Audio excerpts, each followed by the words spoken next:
Hello, അപ്പോൾ ഇതൊരു night വ്ളോഗാണ്. ഇതിനൊരു സ്പെഷ്യൽ വീഡിയോ കൂടിയാണ് കേട്ടോ. കാരണം നമ്മുടെ ആമിക്കുട്ടീനെ കാണാനായിട്ട് ഞങ്ങൾ തിരുവനന്തപുരം വരെ പോവാണ് കേട്ടോ. അപ്പോൾ ഒരു നൈറ്റ് വ്ളോഗാണിത്.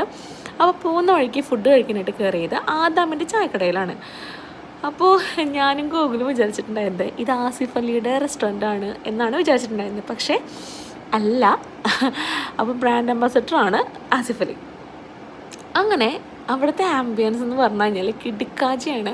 നമ്മൾ ഗൾഫിലത്തെയൊക്കെ ഇവരുടെ വീഡിയോ കണ്ടിട്ടുണ്ട്. അപ്പോൾ ഞങ്ങൾ വിചാരിച്ചു ദൈവമേ അവിടെ മാത്രമായിരിക്കും ഇതേപോലത്തെ ആംബിയൻസ് എന്ന്. പക്ഷെ അങ്ങനെയല്ല കേട്ടോ. ഇവിടെയും ഇതേപോലെ തന്നെ ഒരു പഴയ കാലം ഫുള്ള് ഒരു ഓൾഡ് ജനറേഷനിലേക്ക് നമ്മൾ കൊണ്ടുപോകുന്ന പോലെ തോന്നും നമുക്ക്. നല്ല രസമായിരുന്നു കേട്ടോ. പിന്നെ മാത്രമല്ല ആംബിയൻസ് മാത്രമല്ല കേട്ടോ, പ്രത്യേകിച്ച് അവിടുത്തെ ഫുഡ് ഞങ്ങൾ വെറുതെ സീരിയസ്ലി കഴിച്ചിട്ടുള്ളവർക്കറിയാം, വെറുതെ ഒരു വീഡിയോയ്ക്ക് വേണ്ടി പറയണതല്ല കേട്ടോ. കിട്ടില്ല ഫുഡാണ്. ഞങ്ങൾ ആദ്യം തന്നെ സൂപ്പ് പറഞ്ഞു, ഹോട്ട് ആൻഡ് സോർ സൂപ്പ് പറഞ്ഞു. പക്ഷെ നല്ല ക്വാണ്ടിറ്റി ഉണ്ടായിരുന്നു, അത്യാവശ്യം നല്ല ടേസ്റ്റും ആയിരുന്നു. ഞാൻ ഫുള്ളും കഴിച്ചില്ല, കാരണം എനിക്ക് പെട്ടെന്ന് വയറ് ഫുള്ളാവണ പോലെ തോന്നും. അപ്പോൾ അതുകൊണ്ട് ഞാൻ പകുതിയേ കഴിച്ചുള്ളൂ.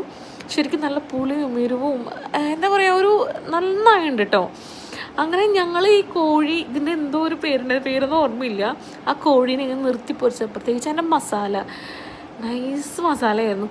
ഗോഗ് കഴിച്ചത് റിബ് ബിരിയാണിയാണ്. സ്പെഷ്യലി എടുത്ത് പറയേണ്ടത് അവിടുത്തെ ബിരിയാണി നല്ല ബിരിയാണിയായിരുന്നു. നല്ല ബിരിയാണി എന്ന് വെച്ച് കഴിഞ്ഞാൽ നമുക്കൊരു ആഗ്രഹം ഉണ്ടാവില്ല, നമുക്ക് ഇന്ന പോലത്തെ ബിരിയാണി വേണമെന്ന്. പറയാതിരിക്കാൻ വയ്യ, നല്ല അടിപൊളി ബിരിയാണിയാണ്. നിങ്ങളിനി ഈ റെസ്റ്റോറൻറ്റ് കാണുകയാണെങ്കിൽ മസ്റ്റ് ട്രൈ ആണ് കേട്ടോ അവിടുത്തെ റിബ് ബിരിയാണി. ബാക്കിയുള്ള ബിരിയാണി ടേസ്റ്റ് ഉണ്ടായിരിക്കും. പക്ഷേ ഗോഗ് മേടിച്ചത് ഗോഗിന് ആകെ വിഷമം. എന്തെങ്കിലും വീട്ടിലാണെങ്കിൽ എങ്ങനെയൊക്കെ കടിച്ച് പിടിച്ച് പറയ്ക്കായിരുന്നു. ഒരുപാട് ആൾക്കാരുണ്ടായിരുന്നു. പിന്നെ കാശിക്കുട്ടിനെ കുറേ നേരം അവിടെ കളിപ്പിച്ചു, കുറേ ഫോട്ടോസൊക്കെ എടുത്തിട്ടുണ്ടായിരുന്നു. അപ്പോൾ ഇനി തിരുവനന്തപുരം വീഡിയോ നമുക്ക് അടുത്തതായിട്ട് കാണാം. അപ്പോൾ ഈ വീഡിയോ ഇത്രയേ ഉള്ളൂ.